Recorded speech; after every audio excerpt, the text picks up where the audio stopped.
माधवनगरमध्ये पुण्यश्लोक अहिल्यादेवी होळकर यांची जयंती उत्साहात साजरी. माधवनगरमधील ग्रामस्थ व जयंती महोत्सव समिती यांच्या संयुक्त विद्यमाने आदर्श प्रशासक पुण्यश्लोक अहिल्यादेवी होळकर यांची 301वी जयंती माधवनगर येथे मोठ्या उत्साहात साजरी करण्यात आली.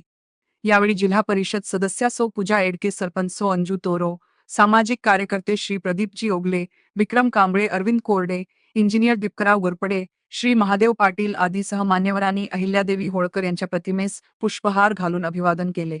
यावेळी बोलताना विजयराव गावडे म्हणाले की लोकमाता अहिल्यादेवी होळकर यांनी प्रजेवर पुत्रवत प्रेम केले. आपले सासरे सुभेदार मल्हारराव होळकर व तुकोजी होळकर यांची समर्थ साथ मातोश्रींना लाभली. यावेळी बोलताना ते पुढे म्हणाले की मध्ययुगीन काळात अत्यंत शांततेचे प्रगत माळवा प्रांताचा कारभार पुण्यश्लोक अहिल्यादेवी यांनी सांभाळला.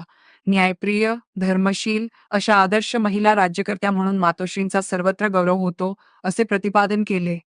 त्या पुण्यश्लोक या नावाने देखील इतिहासात प्रसिद्ध असल्याचे ते म्हणाले.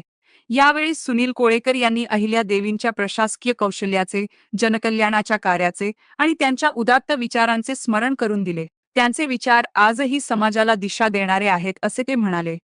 जयंती महोत्सव समितीचे अध्यक्ष सचिन साबळे, ज्येष्ठ नेते राजाराम बापू शेंडगे, विजयराव गावडे, उद्योजक प्रकाशभाऊ मोकाशी, हॉटेल व्यावसायिक सुरेशजी थोरात, इंजिनियर अनिल कोळेकर, नाना भिरडकर, महादेव पांढरे, शिवाजी पांढरे, इंजिनियर सुनील शेंडगे, श्री विजय गावडे, निवृत्त सुभेदार बाळासाहेब शिंगाडे, महादेव पांढरे, शिवाजी पांढरे, सुनील कोळेकर, परमेश्वर थोरात, कृष्णा बुरुंगले आदीसह नागरिक मोठ्या संख्येने उपस्थित होते.